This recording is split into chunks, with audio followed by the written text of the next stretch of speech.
नमस्कार साथियों, GS insider में आप सभी का बहुत बहुत स्वागत है। आज का हमारा टॉपिक है कुछ रिपोर्ट्स जो इंटरनेशनल ऑर्गेनाइजेशंस द्वारा पब्लिश की जाती हैं। हम इनके बारे में आज बात करेंगे। तो आइए शुरुआत करते हैं। हमारी सबसे पहली रिपोर्ट है वर्ल्ड इकोनॉमिक आउटलुक, जो कि पब्लिश करी जाती है इंटरनेशनल मॉनेटरी फंड द्वारा। इसके बारे में बात करें तो दोस्तों, इसकी जो यूनाइटेड नेशन की मेंबर कंट्रीज़ हैं, इनके बारे में जो इकोनॉमिक पॉलिसीज़ या इकोनॉमिक प्रॉस्पेक्ट से कंट्रीज बनाती हैं, उस बारे में रिपोर्ट बात करती हैं। अगली रिपोर्ट है हमारी ग्लोबल फाइनेंशियल स्टेबिलिटी रिपोर्ट। ये भी इंटरनेशनल मॉनेटरी फंड द्वारा पब्लिश की जाती है। इसके बारे में बात करें तो ये वैश्विक वित्तीय बाजारों की स्थिरता और उसमें उभरते बाजारों का वित्त पोषण का आकलन करती है। मतलब ये उभरते हुए बाजारों के वित्तीय जो उनके स्थिरता है और वित्त पोषण है, किस तरीके से उनको चलाया जाए, उसके बारे में ये बात करती है। अगली रिपोर्ट है हमारे दोस्तों ईज़ ऑफ डूइंग बिजनेस। ये वर्ल्ड बैंक द्वारा पब्लिश करी जाती है। इसके बारे में बात करें तो व्यापार करने के लिए अधिक अच्छे नियम और मजबूत संपत्ति सुरक्षा अधिकार क्या है, कैसे मतलब कि व्यापार करने के लिए जो नियम बनाए गए हैं उस कंट्री में, इसके बारे में ये बात करती है। अगली रिपोर्ट है हमारी वर्ल्ड डेवलपमेंट रिपोर्ट। ये भी वर्ल्ड बैंक हमारी पब्लिश करती है। इसके बारे में बात करी जाए दोस्तों तो वर्ल्ड डेवलपमेंट बैंक रिपोर्ट एक एनुअल रिपोर्ट है जो कि सबसे पहले 1978 में पब्लिश करी गई थी। ये हमें एक डेप्थ एनालिसिस प्रोवाइड करती है किसी इकोनॉमिक डेवलपमेंट के स्पेसिफिक एस्पेक्ट के बारे में।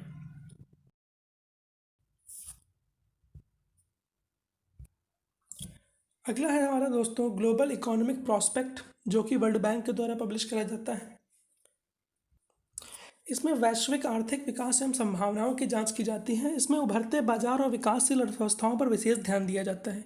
वर्ष में 2 बार ये आती है, जनवरी और जून में। अगली बात करें तो हमारी फाइनेंशियल स्टेबिलिटी रिपोर्ट है, जो कि रिजर्व बैंक ऑफ इंडिया के द्वारा पब्लिश करी जाती है। ये एक आरबीआई का अर्धवार्षिक प्रकाशन है, मतलब कि वर्ष में 2 बार ये आती है, हर 6-6 महीने में, जो कि भारत की वित्तीय प्रणाली की स्थिरता का समग्र मूल्यांकन करती है।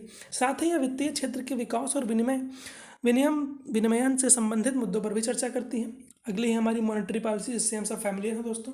रिजर्व बैंक ऑफ इंडिया द्वारा ये लाया जाता है इंडिया की monetary policy. Handbook of statics on Indian economy, ये भी रिजर्व बैंक ऑफ इंडिया द्वारा लाया जाता है।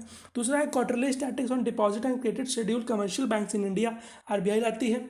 Report on trend and progress of banking in India, RBI लाती है। एशियन डेवलपमेंट आउटलुक दोस्तों एशियन डेवलपमेंट बैंक द्वारा लाया जाता है। इसकी बात करी जाए तो वार्षिक संस्करण है, मतलब साल में एक बार आता है।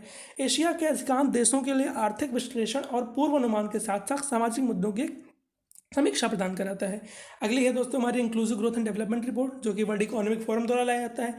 इंक्लूसिव ग्रोथ के बारे में देखें तो समावेशी विकास, इसका मतलब ये होता है कि जो आर्थिक विकास, जो बेरोजगार हैं बेरोजगार हैं उनको रोजगार के अवसर प्रदान कराना और गरीबी को कम करने में मदद करता है। अगली है हमारी दोस्तों engaging tomorrow consumer report, World Economic Forum द्वारा। Environmental performance index, World Economic Forum द्वारा।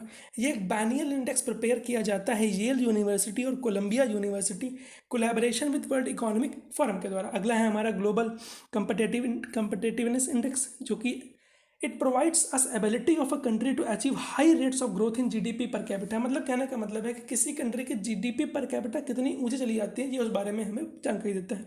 उसके बाद है global energy architecture performance index report, जो कि वर्ल्ड इकोनॉमिक फोरम द्वारा लाया जाता है। 127 देशों में रैंक इस आधार पर कि उनके पास एबिलिटी कितनी है किसी एनर्जी को सिक्योर, अफोर्डेबल और सस्टेनेबल एनर्जी को डिलीवर करने की क्षमता उनके पास कितनी है, इस बारे में ये रिपोर्ट बताती है। अगली है दोस्तों हमारी ग्लोबल जेंडर गैप रिपोर्ट। ये पहली दोस्तों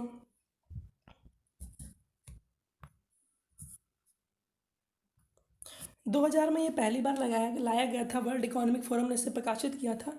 2020 में जो रिसेंट रिपोर्ट आई है वो 153 देशों को शामिल किया गया है इसमें। यह लैंगिक समानता को मापने के लिए बनाया गया इंडेक्स है। अगला है हमारा दोस्तों ग्लोबल इंफॉर्मेशन टेक्नोलॉजी रिपोर्ट, ये भी वर्ल्ड इकोनॉमिक फोरम लाता है। फिर है ह्यूमन कैपिटल रिपोर्ट, ये भी वर्ल्ड इकोनॉमिक फोरम पब्लिश करता है।